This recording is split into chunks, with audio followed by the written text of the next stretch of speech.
Hello बच्चों, कैसे हैं आप लोग। आज जो अगला हम लोगों का टॉपिक है जिसका नाम क्या है, इलेक्ट्रिक करंट है। यहाँ पे जो हम लोग चैप्टर नंबर किसका पढ़ रहे हैं, हम लोग फिजिक्स का पढ़ रहे हैं, जिसका नाम क्या था, इलेक्ट्रिसिटी था। उसी का एक टॉपिक है जिसका नाम है इलेक्ट्रिक करंट। अब सबसे पहली बात आती है यहाँ पे कि इलेक्ट्रिक करंट होता क्या चीज़ है, मतलब ये जानते हैं हम लोग यहाँ पे। तो मैंने पिछले टॉपिक में आपको समझाया था कि बाबू अगर आप लोग क्या कर दोगे कि दो टर्मिनल पे आप पोटेंशियल का अंतर क्रिएट कर दो, यानी कि पोटेंशियल डिफरेंट क्रिएट कर दोगे, तो चार्जेस क्या हो जाएंगे कि हायर पोटेंशियल से लोअर पोटेंशियल की तरफ क्या होंगे, वो मूव करना स्टार्ट कर देंगे। तो जब वो हायर पोटेंशियल से लोअर पोटेंशियल की तरफ मूव करना स्टार्ट कर देते हैं तो उसी को हम लोग क्या बोलते हैं, करंट बोलते हैं। क्योंकि आपने सुना होगा कि जब कोई चीज मोशन करना स्टार्ट कर देती है तो क्या बनाती है, वो करंट बनाती है। जैसे कि आपने सुना पानी बह रही है, इसका मतलब ये क्या है, वो पानी का करंट है ना। तो इसका मतलब जब कोई भी चीज चलना स्टार्ट कर देती है, मोशन करना स्टार्ट कर देती है, तो उस टाइम हम लोग एक वर्ड का इस्तेमाल करते हैं, करंट। तो वही बात यहाँ पे आती है, यहाँ पे करंट के बारे में, कि the flow of the electrical charges in a conductor. जैसे कॉपर वायर हो गया, ठीक है, एल्युमिनियम का वायर हो गया। तो जब कहीं भी क्या होता है कि फ्लो करती है, इलेक्ट्रिकल चार्जेस फ्लो करती है किसके अंदर में, कंडक्टर के अंदर में। उसी फ्लो ऑफ चार्जेस को ही हम लोग क्या बोलते हैं, चार्जेस का मतलब इलेक्ट्रॉन्स की मैं बात कर रहा हूं यहाँ पे, है ना। तो अब जब कहीं भी चार्जेस सब फ्लो करना स्टार्ट कर देते हैं कंडक्टर के अंदर में, तो उस टाइम में वो क्या करते हैं, वो जब फ्लो किए तो उस फ्लो को हम लोग क्या बोलते हैं, करंट बोलते हैं, है ना। अब सवाल में आता है यहाँ पे कि ठीक है वो करंट तो हो गई यहाँ पे, लेकिन करंट की क्या होती है, स्ट्रेंथ भी तो होती है। आपने सुना होगा कि पानी का फ्लो क्या है, तेज है, पानी का फ्लो क्या है, कम है। तो इसका पानी का करंट क्या है, तेज है, पानी का करंट क्या है, वो कम है। अब जैसे मैं पूछता हूँ बाबू यहाँ पानी का करंट अगर तेज है, इसका मतलब क्या होगा कि पानी यहाँ से जल्दी जल्दी क्या हो रही होगी, निकल रही होगी। अगर पानी का करंट अगर स्लो है तो इसका मतलब यहाँ पानी स्लोली क्या हो रही होगी, निकल रही होगी। उसी प्रकार से यहाँ पे क्या होता है कि इलेक्ट्रिकल चार्जेस में भी होती है। तो इलेक्ट्रिकल चार्जेस में भी क्या होती है, यहाँ पे एक करंट जो होती है वो हो सकती है ना, कि उसकी स्ट्रेंथ कम भी हो जाए या फिर उसकी स्ट्रेंथ ज्यादा भी हो जाए। तो उसकी स्ट्रेंथ कब कम होगी और कब ज्यादा होगी, तो उसको निकालने के लिए हम लोग क्या करते हैं, यहाँ पे इस फॉर्मूला का इस्तेमाल करते हैं। करंट का जो सिंबल होता है क्या होता है, वो आपका आई होता है। तो आई इज इक्वल टू क्या होता है, क्यू अपॉन में टी। अब सवाल मेरा सर क्यू अपॉन टू ही हमने फॉर्मूला क्यों लगाया। जैसे मान लो कि मैं एक एग्जाम्पल देता हूँ यहाँ पे, जैसे कि मान लो है ना कि यहां से लेकर के यहां तक एक कंडक्टिंग वायर है और यहां से लेकर के यहां तक क्या, वो भी एक कंडक्टिंग वायर है। अब मैं आपसे पूछता हूं बाबू इसमें से करंट क्या हो रहा है, वो फ्लो हो रहा है, करंट नहीं, चार्जेस क्या हो रहे हैं, वो फ्लो हो रहे हैं। अब ये चार्जेस जो फ्लो हो रहे हैं, तो जब कोई चीज फ्लो होती है तो क्या बनाती है, वो मैंने बताया था आपको कि वो करंट बनाती है वो। तो ठीक है, यहाँ पे भी करंट बन रहा है, लेकिन यहाँ पे भी करंट बन रहा है। अब मैं पूछता हूं आपको कि करंट जब बन रहा है यहाँ पे, यहां पर से भी चार्जेस फ्लो हो रहे हैं, ठीक है, काटियो फिर से इसको काटियो। देखिए अब यहाँ पे देखिए, जैसे मान लो कि यहाँ पे एक कंडक्टिंग वायर है, यहाँ पे भी चार्जेस क्या हो रहे हैं, फ्लो हो रहे हैं, और यहाँ पे भी क्या हो रहे हैं, चार्जेस फ्लो हो रहे हैं। दो कंडक्टिंग वायर थे हमारे पास। अब चार्जेस दोनों में अगर फ्लो हो रहे हैं तो यहाँ पे भी क्या बनाएगा, करंट बनाएगा, और यहाँ पे भी क्या होगा, वो करंट बनाएगा। देखिए अब ये हमारे पास दो कंडक्टिंग वायर है हमारे पास, है ना। इस कंडक्टिंग वायर में से मैं ये कहता हूँ कि बाबू इस कंडक्टिंग वायर में से 5 कूलम चार्जेस जो है वो कितने देर में चली जाती है। तो मैं बोलता हूँ कि 5 कूलम चार्जेस जो है, 5 कूलम इसको हटा दीजिए, आप यहाँ पे 10 कूलम कर दीजिए इसको यहाँ पे, कि 10 कूलम चार्जेस जो है वो कितने सेकंड में ट्रांसफर हो जाती है। मैं कहता हूँ अब 2 सेकंड में क्या हो जाती है, ट्रांसफर हो जाती है। उसी प्रकार से मैं कहता हूं कि यहां पर जो है इस कंडक्टिंग वायर के अंदर में मैं कहता हूं कि 15 कूलम चार्जेस जो है ना, वो कितने सेकंड में ट्रांसफर हो जाती है। तो आप बोलोगे सर मान लो कि 3 सेकंड में क्या हो जा रही है, वो ट्रांसफर हो जा रही है। अब यहां ध्यान दीजिए कि यहां पे जो 2 सेकंड के अंदर में 10 कूलम चार्ज ट्रांसफर हो रही है, और यहां पे इस कंडक्टिंग वायर में 3 सेकंड में 15 कूलम चार्ज क्या हो रही है, वो ट्रांसफर हो जा रही है। अब मैं आपसे पूछूंगा कि बताओ कि यहां पर 1 सेकंड में कितने कूलम चार्ज ट्रांसफर हो रहा है। तो 2 सेकंड में अगर 10 कूलम चार्ज ट्रांसफर हो रहा है तो 1 सेकंड में 5 कूलम चार्ज क्या हो रहा होगा, ट्रांसफर हो रहा होगा। और यहां पर कितने कूलम चार्ज ट्रांसफर हो रहे होंगे, तो यहाँ पे जैसे इसको मान लो कि मैं 15 हटा के मैं इसको 18 कर दे रहा हूँ, यहाँ पे 18 कूलम चार्ज क्या हो रहा है, 3 सेकंड में ट्रांसफर हो रही है। तो यहाँ पे 1 सेकंड में कितने कूलम चार्ज ट्रांसफर हो रहे होंगे, तो 6 कूलम चार्ज क्या हो रहे होंगे, ट्रांसफर हो रहे होंगे यहाँ पे। तो अब यहाँ ध्यान दीजिए 1 सेकंड में यहाँ पे 6 कूलम चार्ज ट्रांसफर हो रहे हैं, और यहाँ पे 5 कूलम चार्ज क्या हो रहे हैं, वो ट्रांसफर हो रहे हैं। तो अब मुझे बताओ कि इस तार के अंदर स्ट्रेंथ ज्यादा है या फिर इस तार के अंदर में स्ट्रेंथ ज्यादा है। तो आप क्या बोलोगे कि सर इस तार के अंदर में स्ट्रेंथ ज्यादा है, क्योंकि ये 1 सेकंड में 6 कूलम चार्ज ट्रांसफर कर रही है, और ये सिर्फ और सिर्फ 1 सेकंड में 5 कूलम ही चार्ज को क्या ट्रांसफर कर रही है। तो जब कभी भी हम लोग ये जानने की कोशिश करते हैं कि हाँ चार्जेस का स्ट्रेंथ कितना है, वो कितनी जल्दी यहां से यहां तक ट्रांसफर हो जा रही है 1 यूनिट टाइम के अंदर में, उसी को हम लोग क्या बोलते हैं, उसी को हम लोग बोलते हैं इलेक्ट्रिक करंट बोलते हैं। तो देखो यहाँ पे तो आई निकालने का फॉर्मूला क्या बन गया हमारे पास, यहाँ पे जैसे मान लो क्यू चार्जेस यहाँ पे कितना था, 10 कूलम चार्ज था यहाँ पे, अपॉन में इस 10 कूलम चार्ज को यहां से लेके यहां तक जाने में कितना टाइम लगा, 2 सेकंड टाइम लगा, है ना। तो 1 सेकंड में कितना चार्ज चले जाएंगे, वो तो वहां 5, है ना। और इसी 5 को हम लोग क्या बोलते हैं, एक नाम दिया गया है उसको यहाँ पे, एक करंट का जो एसआई यूनिट होता है वो क्या होता है, वो एम्पियर होता है। तो एम्पियर अगर होता है तो यानी कि 5 एम्पियर। इसका मतलब यहाँ पे ये है कि 1 सेकंड में जो चार्जेस ट्रांसफर हो रहे हैं यहाँ से यहाँ तक, वो कितने हो रहे हैं, वो 5 एम्पियर ट्रांसफर हो रहे हैं। उसी प्रकार से यहाँ ध्यान दे दीजिए यहाँ पे, ठीक है। मैं आपसे पूछता हूँ बाबू, ये बताओ यहाँ पे करंट कितना होगा। तो करंट का फॉर्मूला अभी आपने बताया था, Q अपॉन में टाइम। Q कितना होगा यहाँ पे, चार्जेस कितने हैं, वो 18 कूलम चार्ज है। टाइम कितना लगा उसको, यहाँ पे 6 सेकंड टाइम लगा। 6 3 से कितना हो जाएगी, वो 18 हो जाएगी। यहाँ पे कितना आ जाएगा, 6 3, सॉरी यहाँ पे 3 ना होगा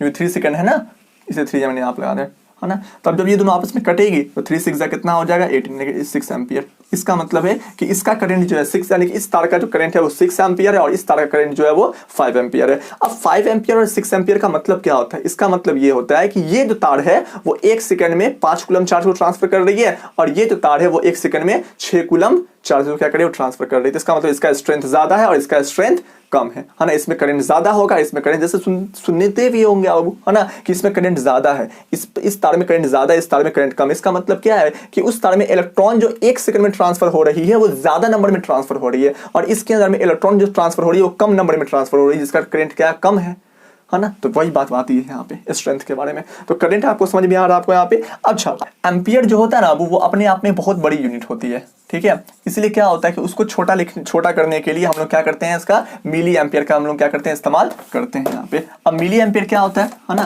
तो मैं बता दे रहा हूँ आपको यहाँ पे कि 1 एम्पियर के अंदर में लगभग कितना एम्पियर होता है, कितना मिली एम्पियर होता था, 1000 मिली एम्पियर होता है ना। ये बात याद रखिएगा यहाँ पे। तो 1 मिली, देखो यहाँ पे, तो 1 मिली एम्पियर इक्वल टू कितना एम्पियर हो जाएगा, है ना। 1 मिली एम्पियर इक्वल टू कितना एम्पियर होगा, तो यहाँ पे इसको कहाँ पे लेके आओगे, इस साइड जब लेकर क्या हो, ये डिवाइड में आ जाएगा, जब ये ऊपर की तरफ जाएगी तो 10 की पावर कितना हो जाएगा, -3 एम्पियर हो जाएगा वो, है ना। तो ये पॉइंट को याद रखिएगा आपको यहाँ पे। तो इलेक्ट्रिक करंट के ऊपर क्या सवाल दिया हुआ है यहाँ पे, तो देखिए यहाँ पे बोला ये जा रहा है कि एक बल्ब है ना, जो अपने अंदर में से पास जो कर रही करंट, वो कितना करंट पास कर रही है, वो पास कर रही है 0.25 एम्पियर करंट क्या करी, पास करिए। 0.25 एम्पियर का मतलब क्या, यानी कि इतना कूलम चार्जेस, 0.25 कूलम चार्जेस क्या हो रही है, वो पास कर रही है यहाँ पे हर 1 सेकंड के अंदर में। देखो यहाँ पे आई का मतलब तो यही होता है ना कि करंट क्या हो, इसका मतलब ये है कि हर 1 सेकंड में कितना कूलम चार्ज पास कर रहा है, 25 कूलम चार्जेस क्या हो रही है, 0.25 कूलम चार्जेस क्या कर रही है, वो पास कर रही है यहाँ पे। अब टाइम जो दिया हुआ है, टाइम कितना दिया हुआ है यहाँ पे, तो अच्छा ठीक है, तो ये हर 1 सेकंड में इतना कूलम चार्ज पास कर रही है, तो कितने देर तक पास कर रही है वो, तो 20 मिनट तक क्या कर रही है, वो पास कर रही है। इसको आप सेकंड में चेंज कर दीजिए, तो सेकंड में कितना हो जाएगा, 20 इंटू में 60 इज इक्वल टू वॉट, है ना, 6 दूना 12 और ये जीरो कितना आ जाएगा यहाँ पे, इतना सेकंड तक। इसका मतलब यहाँ पे ये आ गया यहाँ पे कि आई यानी करंट जो है, ठीक है, हर 1 सेकंड में एक तार में से इतना कूलम चार्जेस क्या कर रही है, वो पास कर रही है यहाँ पे। और टाइम कितना देर तक पास की, तो 1200 सेकंड तक क्या किया उसने, पास किया। तो बताओ कि चार्जेस, कितने सारे चार्जेस पास कर दिए उसने, यानी कितने कूलम चार्जेस उसमें क्या हो गए, वो पास हो गए। 1 सेकंड में अगर इतना पास कर रहा है तो इतने सेकंड में कितना पास कर जाएगा। सिंपली आपको क्या करना पड़ेगा, इसको आपस में मल्टीप्लाई कर देना पड़ेगा। या तो आप फॉर्मूला पे आइएगा, तो आई इज इक्वल टू क्या होता है, चार्जेस अपॉन में क्या होती है, वो टाइम होती है यहाँ पे। अच्छा, अब यहाँ ध्यान दीजिए, तो आई तो आपको ऑलरेडी गिवन ही है, आई कितना दिया हुआ है, 0.25 दिया हुआ है, इज इक्वल टू चार्जेस कितना दिया हुआ है आपको यहाँ पे नहीं मालूम है, चार्जेस को आप क्या रखोगे, क्यू ही रखोगे, और टाइम कितना दिया हुआ है यहाँ पे आपको 1200 सेकंड दिया यहाँ पे। अच्छा, अब यहाँ ध्यान दीजिए, क्रॉस मल्टीप्लीकेशन कर दीजिएगा यहाँ पे, तो क्यू इंटू 1 कितना हो जाएगा, ये आपका क्यू ही हो जाएगा। और 1200 को इससे आप मल्टीप्लाई कर दीजिए आप यहाँ पे, 1200 गुने में 0.25, इस पॉइंट को जब हटाएंगे यहाँ पे से नीचे में कितना आ जाएगा, यहाँ पे 2 को 0 आएगा, ये 2 0 ये 2 आपस में कट गया, तो कितना बच जाएगा यहाँ पे। तो जब मल्टीप्लाई करेंगे इसको हम यहाँ पे, तो कितना निकल के आ जाएगा हमारे पास यहाँ पे 12 25, ठीक है, यहाँ पे 300। इसका मतलब कि यहाँ पे 300 कूलम चार्जेस क्या हो गए, वो पास कर जाएगी यहाँ पे। जाहिर सी बात है ना बाबू कि 1 सेकंड में अगर इतना कूलम चार्ज पास कर रहा है 0.25 कूलम, देखो यहाँ पे एम्पियर मैंने क्यों लिखा, एम्पियर का मतलब ये होता है कि 1 सेकंड के अंदर में इतना कूलम चार्जेस पास कर रहा है यहाँ पे। तो ये क्या बताती है हमें, ये बता रही है कि हाँ चार्जेस की स्पीड बता रही है। ये जो चीज है 25 वो हमें ये बता रही है कि हाँ चार्जेस कितना मोशन, यानी कि स्पीड बता रही है चार्जेस का, कि हाँ 1 सेकंड में 0.25 कूलम चार्जेस पास कर गया, है ना। तो उसी स्पीड को हम लोग किस में इंडिकेट करते हैं, एम्पियर में इंडिकेट करते हैं, है ना। तो अगर 1 सेकंड में अगर इतना चार्जेस पास कर दिया, इतना कूलम चार्जेस पास कर गया, तो बताओ 120 सेकंड में कितना पास कर जाएगा। तो सिंपली मैंने क्या कर दिया, इसको मैंने आपस में क्या कर दिया, मैंने यहाँ पे टाइम को और 1 सेकंड में जो चार्जेस पास किया उसको, यानी कि स्पीड इनटू टाइम, ठीक है। और ऐसे भी सोचोगे आप यहाँ पे, तो ये स्पीड है और ये क्या आपका टाइम है, तो स्पीड इनटू टाइम कितना होता है, वो जितने चार्जेस पास किए वो यहाँ पे मैंने मेंशन कर दिया। यहाँ पे 300 कूलम चार्जेस क्या हो जाएंगे, वो 120 सेकंड में पास कर जाएंगे उस बल्ब के अंदर में से। अच्छा, अब सवाल में आता है यहाँ पे कि करंट जो है, जो फ्लो करती है ना, तो वो कहाँ से कहाँ फ्लो करती है और कब तक वो फ्लो करती रहेगी। जैसे कि मान लो मैं एक एग्जांपल देता हूँ आपके पास यहाँ पे, कि मान लो कि बाबू ये एक बैटरी है, आपने देखा होगा, मान लो एक बैटरी है, यहाँ पे क्या होते हैं नेगेटिव टर्मिनल है और मान लो कि यहाँ पे पॉजिटिव टर्मिनल है। ये नेगेटिव टर्मिनल बना कैसे और ये पॉजिटिव टर्मिनल कैसे बना उसके बारे में आपको समझाता हूँ आपको यहाँ पे। और यहाँ पे हमने क्या कर दिया, कनेक्ट कर दिया, एक तार को हमने कनेक्ट कर दिया यहाँ पे, है ना। अच्छा, अब यहाँ ध्यान दीजिए कि नेगेटिव टर्मिनल कब बनती है और पॉजिटिव टर्मिनल कब बनती है। यहाँ पे सबसे पहली बात क्या होता है कि जब कोई बैटरी जो होती है, बैटरी के अंदर में क्या होता है, केमिकल सब रखे हुए होते हैं। जब वहां पे केमिकल रिएक्शन हो रही होती है तो उस केमिकल रिएक्शन होने के दौरान इस ऐसा उसका मैकेनिज्म बना दिया जाता है, इस पॉइंट पे इलेक्ट्रॉन के आने की जो संख्या जो होती है वो क्या होती है, ज्यादा होती है ना, और इस पॉइंट पे इलेक्ट्रॉन के आने की संख्या जो होती है वो कम होती है। मान लो कि यहाँ पे कुछ केमिकल रिएक्शन ऐसा हुआ, तो केमिकल रिएक्शन कंटिन्यूअसली मात्रा में होती रहती है। तो मान लो कि यहाँ पे 10 इलेक्ट्रॉन अगर यहाँ पे आए केमिकल रिएक्शन होने के बाद, तो यहाँ पे कितने इलेक्ट्रॉन आएंगे, वो तो कम ही इलेक्ट्रॉन आएंगे। मान लो कि यहाँ पे 3 इलेक्ट्रॉन आए यहाँ पे। तो अब जैसे मान लो कि कुछ केमिकल रिएक्शन हुआ, तो 1 सेकंड में अगर 10 इलेक्ट्रॉन यहाँ पे गया तो 3 इलेक्ट्रॉन कहाँ पे जाएंगे, वो यहाँ पे जा रहे हैं। तो यहाँ पे जो कॉन्सेंट्रेशन होगा इलेक्ट्रॉन का वो कम होगा और यहाँ पे कॉन्सेंट्रेशन जो होगी इलेक्ट्रॉन की वो क्या होगी, वो ज्यादा होगी।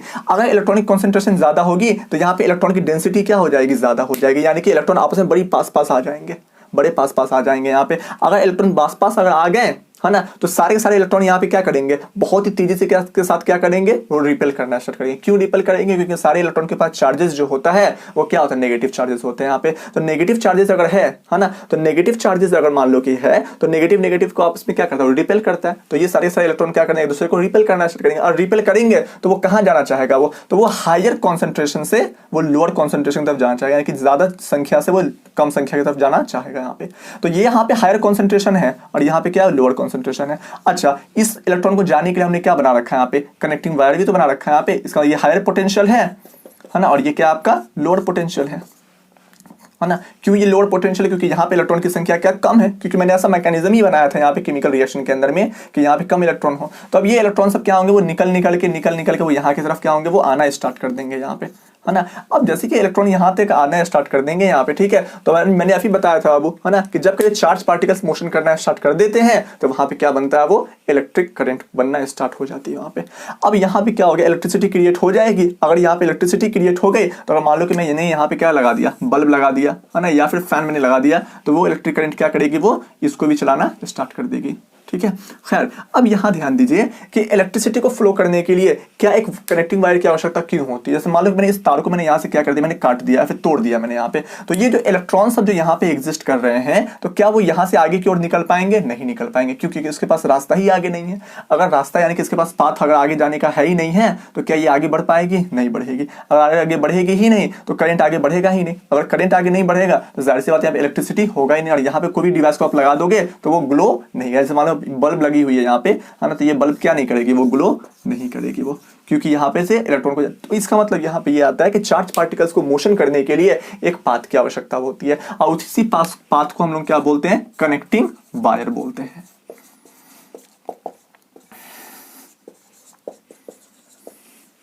अच्छा, एक बात याद रखिएगा, इलेक्ट्रॉन का जो मोशन होगा वो हमेशा नेगेटिव से कहां की तरफ होगी, वो पॉजिटिव की तरफ होगी, ये बात याद रखिएगा, है ना। लेकिन इलेक्ट्रिसिटी का जो डायरेक्शन होगा वो हमेशा क्या होगा, वो पॉजिटिव से नेगेटिव की तरफ होगा यहाँ पे। अब पूछोगे कि सर जिधर इलेक्ट्रॉन जा रही है करंट का, यानी कि इलेक्ट्रिसिटी का डायरेक्शन भी तो क्या होना चाहिए, वही ना होना चाहिए।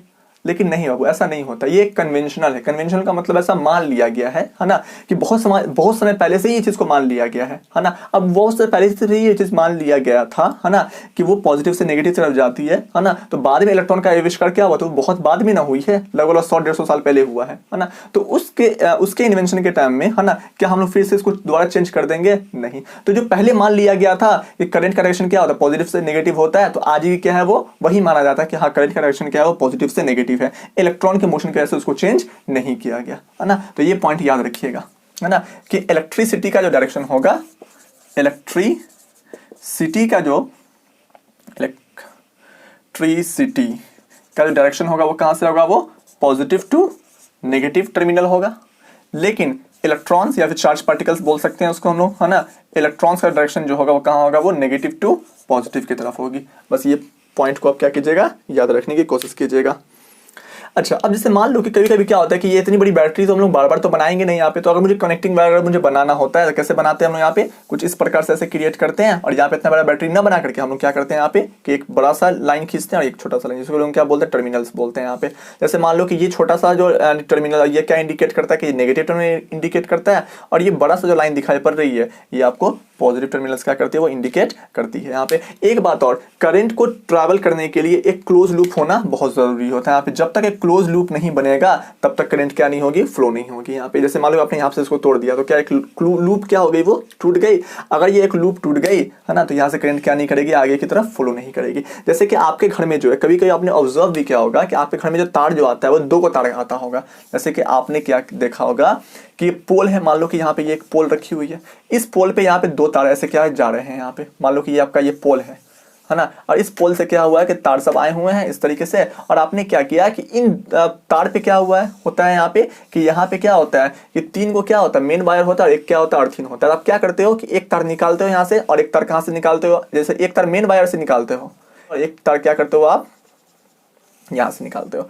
अच्छा, ये दोनों तार को जो आप क्या करते हो, पोल से लेकर के आते हो, पोल पे जो वायर्स होते हैं लेकर के आते हो, उसका क्या करते हो अपने घर में यहाँ पे क्या जो भी डिवाइसेस को चलाना होता है आप अपने घर में क्या करते हो, चलाते हो, और फिर से क्या होता है वो ये क्या होता है वो इससे कनेक्ट करके फिर से क्या करते हो, उसको वापस आप भेज देते हो। तो यहाँ ध्यान दीजिए, आप ये ऑब्जर्व कीजिएगा कि बाबू आपको करंट को ट्रैवल करवाने के लिए क्या क्रिएट करना पड़ा, आपको एक क्लोज लूप क्रिएट करना पड़ा। जब तक क्लोज लूप नहीं बनेगा तब तक करंट फ्लो। देखो जैसे मान लो कि यहाँ से आया वो ऐसे गया गया यहाँ पे, ठीक है, और फिर जाके के बाद यहाँ मिल गया, और ये आगे जाने का फिर से क्या हो जाएगा, वो यहाँ पे इससे मिल जाएगी वो, है ना। तो जब तक एक क्लोज लूप नहीं बनेगा तब तक करंट फ्लो नहीं होंगे। और दूसरी बात, पोटेंशियल का अंतर होना जरूरी है। जब तक पोटेंशियल का अंतर नहीं होगा तब तक क्या नहीं होगा, करंट फ्लो नहीं होगा, यानी सॉरी इलेक्ट्रॉन्स या फिर आयंस फ्लो नहीं होंगे, है ना। तो ये पॉइंट को भी आप याद रखिएगा। अच्छा, मैंने एक बात बताना भूल गया था आपको यहाँ पे, है ना, कि जब मैंने इलेक्ट्रिक करंट के बारे में जब मैंने आपको बताया था, है ना, आई इलेक्ट्रिक करंट जिसको हम बोलते थे, ठीक है, जिसको मेजर करते थे आई, उसका इसका यूनिट क्या हुआ करता था, एम्पियर हुआ करती थी, है ना। तो उसको नापने के लिए जैसे मान लो कि एक डिवाइस, जैसे मान लो कि एक तार है, यहाँ पर से कितना इलेक्ट्रिक करंट क्या हो रही है वो ट्रांसफर, यानी कि एक सेकंड में कितने सारे चार्जेस यहाँ से ट्रांसफर हो रहे हैं, उसको जानने के लिए हम लोग एक डिवाइस का इस्तेमाल करते हैं जिसका नाम क्या होता है, अमीटर होता है।